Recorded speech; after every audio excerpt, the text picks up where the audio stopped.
Hello everyone, this is Shruti Garg and I welcomes you all on my channel that is Shruti Garg Knowledge Hub. Today we are going to continue our chapter that is basic concepts of macroeconomics and this is our last video related to this chapter. So let's start our chapter. But before starting it, I request you all please subscribe my channel, like my videos and click on the bell icon for the future updates. Please share my videos as much as possible. So let's begin. Today we are going to discuss about net indirect tax. What is net indirect tax? अगर basically we are going to study about its definition, तो definition बहुत simple है that it is the difference between indirect tax and subsidy. यानी कि indirect tax और subsidies के बीच का क्या है difference है. Now it means we are going to understand about what is indirect tax and what is subsidy. Indirect taxes क्या है और subsidies क्या है. So when we talk about indirect tax, what is indirect tax? Indirect tax are imposed by government. Obviously tax are always imposed by government. So what is indirect tax? Indirect tax which are imposed by government on production and sale of goods and services. Means indirect tax are those taxes which are applied or which are applied by government. किस पर apply करती है government? Production पर या sale of goods and services पर. यानी कि वो टैक्स जो किस पर लग रहा है? गुड्स एंड सर्विसेज पर लग रहा है, उसकी प्रोडक्शन पर लग रहा है या उसकी सेल पर लग रहा है. क्लियर? तो that is called as indirect tax. यानी कि व्हाट इज डायरेक्ट टैक्स? अगर इनडायरेक्ट टैक्स और डायरेक्ट टैक्स भी होगा तो डायरेक्ट टैक्स होता है जो इनकम पर लगता है. हमारे बेसिकली दो टाइप के टैक्स बांटे गए हैं, direct tax and indirect tax. Direct tax वो टैक्स होता है जो आपकी इनकम पर लगता है, पहली बात. सेकंड, जिस पर लगता है उसी को पे करना पड़ता है. Like if I am earning the money then I am going to pay the tax. कोई और पर्सन मेरी जगह टैक्स नहीं देगा, that is called as direct tax. जबकि इनडायरेक्ट टैक्स क्या होता है? पहली बात तो प्रोडक्शन पर और sale of goods and services पर लगता है. दूसरी बात कि ये लगता तो प्रोड्यूसर पर है but it is to be paid by the consumer. यानी कि जो बर्डन होगा टैक्स का वो एक कंधे से दूसरे कंधे पर शिफ्ट हो जाता है. लगता किस पर है? प्रोड्यूसर पर. देना किसको पड़ता है? कंज्यूमर को देना पड़ता है. आप देखते हैं कि टैक्स जो रेट होते हैं, जो किसी भी प्रोडक्ट के प्राइस होते हैं, वो प्राइस आफ्टर टैक्स इंक्रीज हो जाते हैं. आप देखते हैं ना, inclusive of all taxes, MRP is ₹200 inclusive of all taxes. It means जितने भी टैक्सेस उस प्रोडक्ट पर लगाए गए हैं वो सारे टैक्सेस उसके अंदर इंक्लूड कर दिए गए हैं और वो अमाउंट किसको देनी है? कंज्यूमर को देनी है. यानी कंज्यूमर से कलेक्ट करता है प्रोड्यूसर और प्रोड्यूसर से कलेक्ट करती है government. But ultimately who is paying the tax? Consumer. That is called as indirect tax.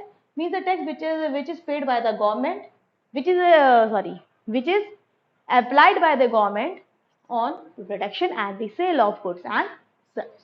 Clear? Now what is subsidies? Subsidies is an economic assistance. Economic assistance मतलब कि छूट जो आपको रिलैक्सेशन मिलता है. ठीक है, that is called as subsidy. It is an economic assistance. Economic assistance means कि वो छूट जो आपको किसी भी गुड्स एंड सर्विसेज पर मिलती है. और again subsidies is provided by कौन? गवर्नमेंट. इसको भी कौन देती है? गवर्नमेंट देती है. प्रोड्यूसर को भी देती है, हाउस होल्ड को भी देती है. हाउस होल्ड को इन सेंस हम ये देखते हैं कि जो गैस सिलेंडर है उस गैस सिलेंडर पर हमें छूट मिल जाती है. तो वो कैसे है? वो आपकी क्या है? सब्सिडी होती है. ठीक है. या फिर आप ये देखते होंगे कि बहुत सारे प्रोड्यूसर हैं या जो बहुत सारे प्रोडक्शन मेकर हैं उनको कहा जाता है कि if you are going to develop your industry in that particular area, जो अंडर डेवलप्ड एरिया, अगर आप वहां पर इंडस्ट्री सेटअप करते हैं then government is going to give you the subsidy. बहुत सारी छूट देगी. लाइक वाटर टैक्स आपको कम देना पड़ेगा, इलेक्ट्रिसिटी बिल आपके पास कम आएगा, आपको पहले 5 साल या 3 साल या 2 साल टैक्स ही देने की जरूरत नहीं है. ठीक है. So this is called as subsidies. Government ने वहां उसको ऐसा क्यों कहा? क्योंकि they want the development of that particular area. Government जानती है कि अगर कोई इंडस्ट्री बैकवर्ड एरिया में सेटअप होती है तो वो इंडस्ट्री के डेवलप होने से उस एरिया का डेवलपमेंट ऑटोमेटिकली हो जाएगा. इंडस्ट्रियल डेवलपमेंट और economic development side by side चलते हैं, हैंड बाय हैंड चलते हैं। कैसे चलते हैं? इंडस्ट्रियल डेवलपमेंट होगा तो वहां पर लोगों को रोजगार मिलेगा, they get employment, as they get employment तो उनको इनकम भी मिलेगी।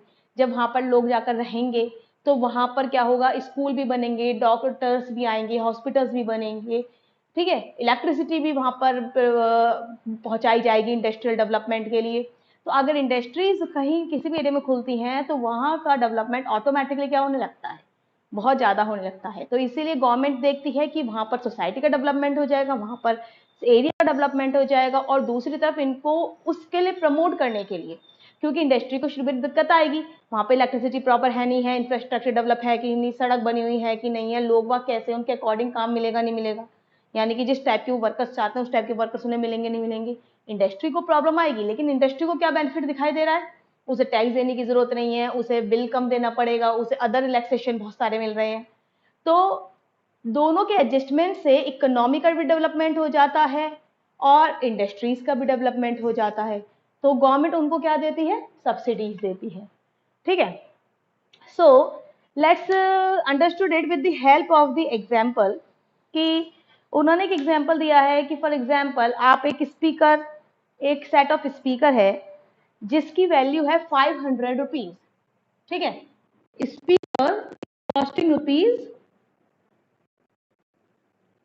कॉस्टिंग है रुपीज 500। ये 500 जो इसकी कॉस्ट है, इसमें ऐड हमने करा कि भाई जीएसटी अप्लाई हो गई है, 10% जीएसटी अप्लाई करी गई। तो यानी कि ये प्रोडक्ट जो 500 रुपीज का था, आफ्टर अप्लाइंग जीएसटी 500 प्लस 50,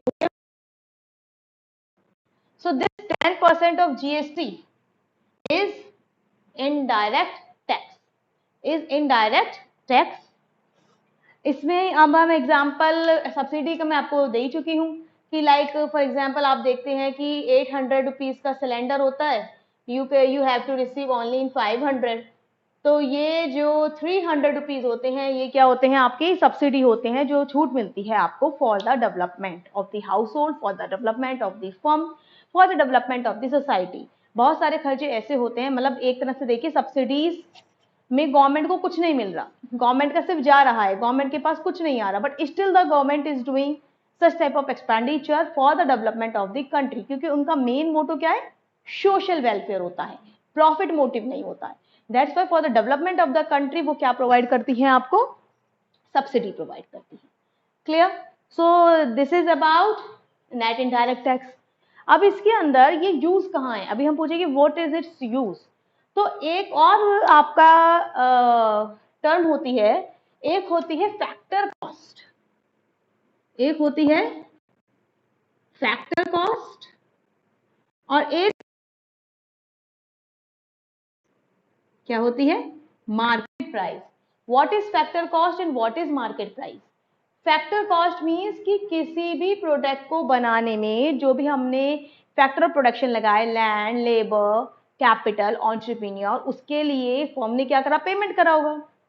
तो जो उस प्रोडक्ट को बनाने में उसके फैक्टर इनपुट लगे, उस पर होने वाले खर्चे को बोलते हैं factor cost.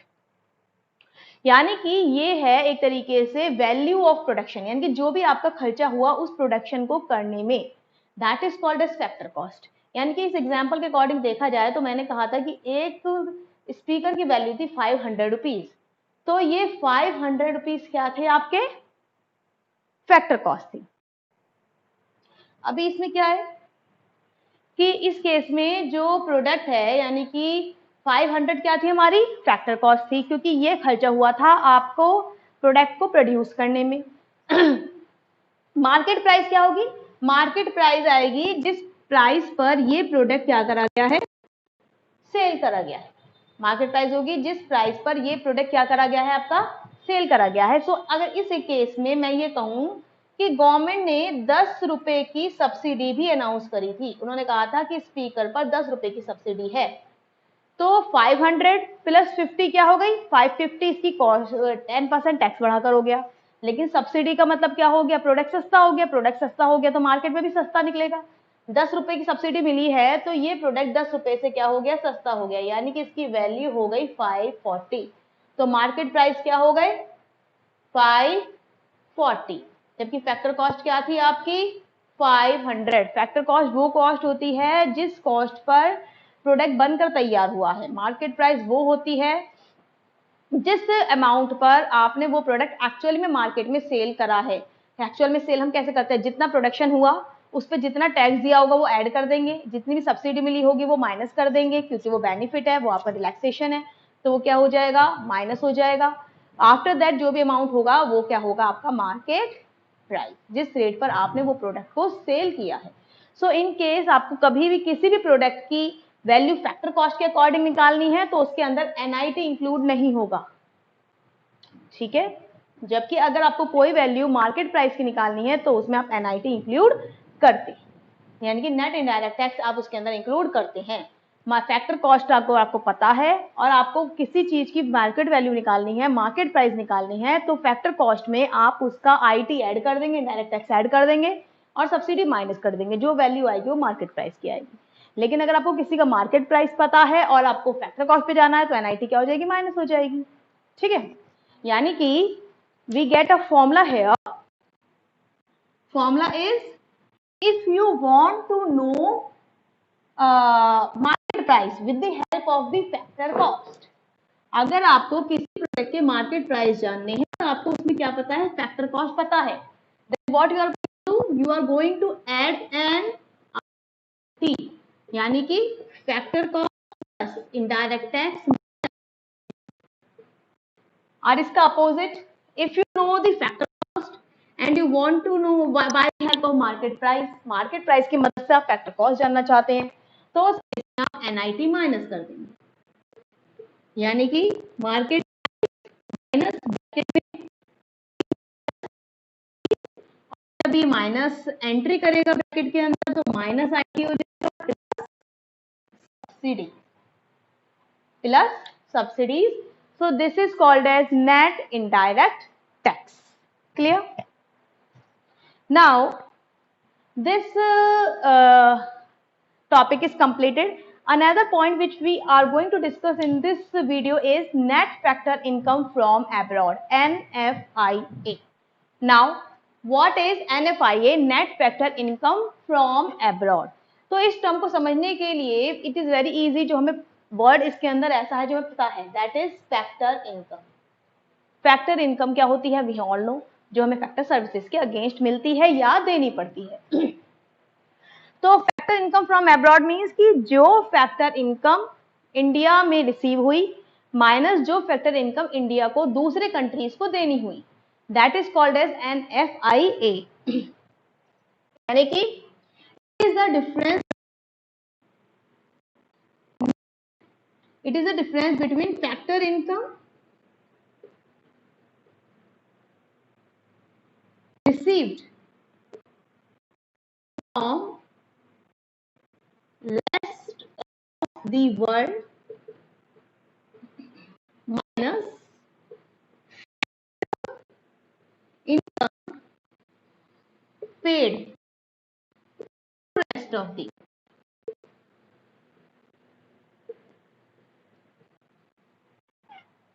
Factor income received from rest of the world minus factor income paid to rest of the world, जिसमें कि हमें फैक्टर इनकम का पता है कि फैक्टर इनकम कौन कौन सी आपके पास होती है। फैक्टर इनकम कौन कौन सी होती है आपके पास, लैंड से मिलती है रेंट, लेबर के बदले वेजेस, ऐसे यानी कि रेंट, वेजेस, इंटरेस्ट, प्रॉफिट, और एक और आती है दैट इज रिटेन्ड अर्निंग, वो भी हम अभी डिस्कस करेंगे वो क्या चीज है। सो NFIA की अगर हम बात करें तो ऐसा होता है ना कि भाई बाहर के कुछ लोग इंडिया में आकर काम कर रहे हैं तो वो अपनी सर्विसेज इंडिया में दे रहे हैं तो उनको हमें पेड करना पड़ेगा। यहाँ के लोग बाहर काम कर रहे हैं उनको फैक्टर इनकम मिलेगी रेस्ट ऑफ द वर्ल्ड से, सो वो ऐड हो गई इंडिया की इनकम में, तो जो इनका डिफरेंस होगा that is net factor income from abroad. Clear? So सबसे पहले हम देख लेते हैं कि NFIA के कंपोनेंट हैं क्या क्या, यानी कि इसके अंदर हम क्या क्या इंक्लूड करते हैं। तो सबसे पहला आपका आता है net compensation to employ.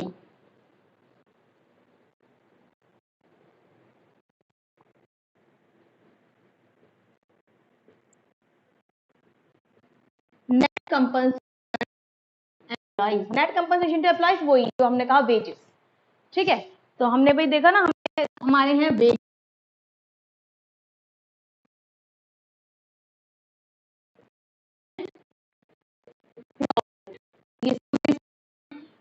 Income है ना, तो wages, rent, interest and profit, हमने चार तो पढ़ी है।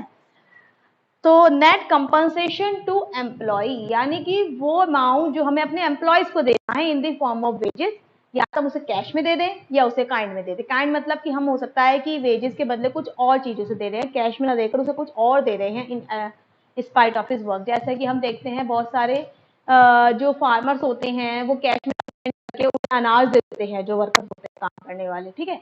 तो कुछ अमाउंट कैश में दे देते हैं, कुछ काइंड में दे देते हैं, या कुछ लोग सिर्फ कैश देते हैं। तो यानी कि वो दे आर सेइंग कि आप जो भी अमाउंट अपने एम्प्लॉयज को दे रहे हैं, that is called as net compensation to employees, either in cash और इन काइंड। प्लस ये जो एम्प्लॉय आपके यहाँ काम करेंगे वो लेस देन 1 ईयर काम करेंगे, यानी कि जिन लोगों को, अब एब्रॉड के आए हुए लोग हैं या यहाँ के बाहर गए हुए लोग हैं, वो जो काम करेंगे वो लेस देन 1 ईयर होना चाहिए। अगर वो 1 साल से ज्यादा काम करते हैं तो हमने कि अगर कोई भी एम्प्लॉय 1 साल से ज्यादा काम करता है तो वो वहीं का रेसिडेंट हो जाता है, नॉर्मल रेसिडेंट वहीं का काउंट होता है जहां वो काम कर रहा है, इसीलिए फिर वो वहां पर काउंट होने लगेगी। इसलिए अगर उसने 1 साल से कम काम करा है इंडिया में या इंडिया के लोगों ने बाहर, तो वो उसको जो भी मिलेगा that is net compensation to employ, जो कि नेट फैक्टर इनकम का पार्ट बनेगी। Second is net income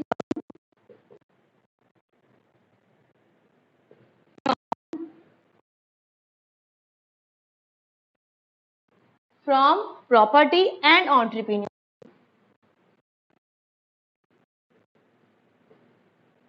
what is this? देखिए, net income from property, property में लैंड वगैरह हो गई, तो लैंड के बदले में क्या मिलता है? रेंट। और आपकी एंटरप्रेन्योरशिप हो गया तो रेंट, इंटरेस्ट, प्रॉपर्टी बदले रेंट भी मिल सकता है, इंटरेस्ट हो गया। तो यानी कि इसके अंदर जो 3 कंपोनेंट है आपकी, रेंट, इंटरेस्ट और प्रॉफिट, रेंट, इंटरेस्ट और प्रॉफिट, तीनों से अंदर काउंट हो जाएंगे, ठीक है।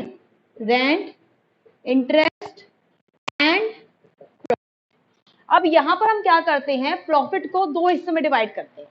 प्रॉफिट कैसे कि जैसे फॉर कोई कंपनी है, उसको जो भी प्रॉफिट होता है उसको according to economic term, according to commerce term से बोला जाता है डिविडेंड। क्या बोला जाता है? डिविडेंड। जो प्रॉफिट होता है उसका दूसरा नाम होता है डिविडेंड। डिविडेंड होता है वो पैसा जो उसे प्रॉफिट के फॉर्म में मिला है, वो अपने शेयर होल्डर्स में डिस्ट्रीब्यूट करेगा, ठीक है। तो ये जो भी डिविडेंड होगा वो तो इसका पार्ट हो गया। अब जो प्रॉफिट है जिसको हमने डिविडेंड की फॉर्म में डिवाइड कर लिया, कोई भी पर्सन है वो सारा प्रॉफिट तो नहीं देगा, सारा प्रॉफिट तो अपने शेयर होल्डर्स में डिवाइड नहीं करेगा, ये आप पढ़ चुके होंगे। कौन होते हैं? कंपनी के ऑनर्स होते हैं। तो जो भी प्रॉफिट कंपनी को होता है, उस प्रॉफिट का कुछ शेयर तो वो किसकी फॉर्म में बांट देता है? डिविडेंड की फॉर्म में बांट देता है।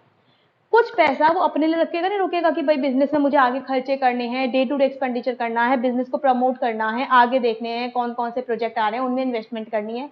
तो सारा पैसा अगर वो शेयर होल्डर को दे देगा तो फिर वही वो बैंक की तरफ भागेगा, उसके पास खुद के लिए कुछ इनकम नहीं होगी, कोई day to day expenses meet out नहीं कर पाएगा।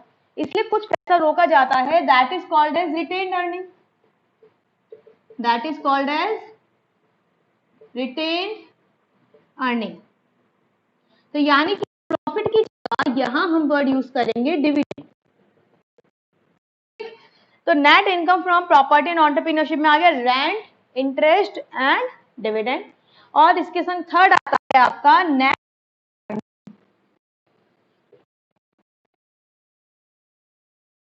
रिटेन्ड अर्निंग, यानी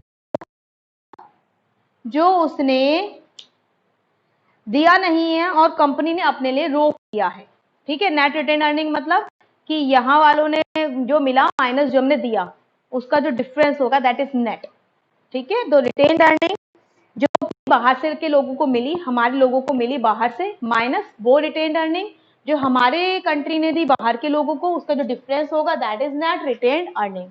सिर्फ रिटेन्ड अर्निंग की बात करें तो रिटेन्ड अर्निंग क्या होगी? जो पैसा डिस्ट्रीब्यूट नहीं करा गया है, कंपनी ने रोक लिया है, और नेट क्या होगा, जो अब्रॉड से आया माइनस जो अब्रॉड को गया, that is called as net retain earning.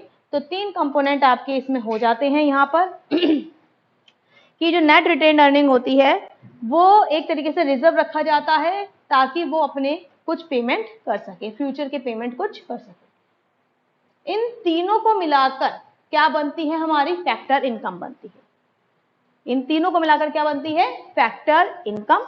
और नेट कैसे बनेगी, जब factor income receive from rest of the world minus factor income to rest of the world हम करेंगे, that come to known as NFIA, net factor income from abroad.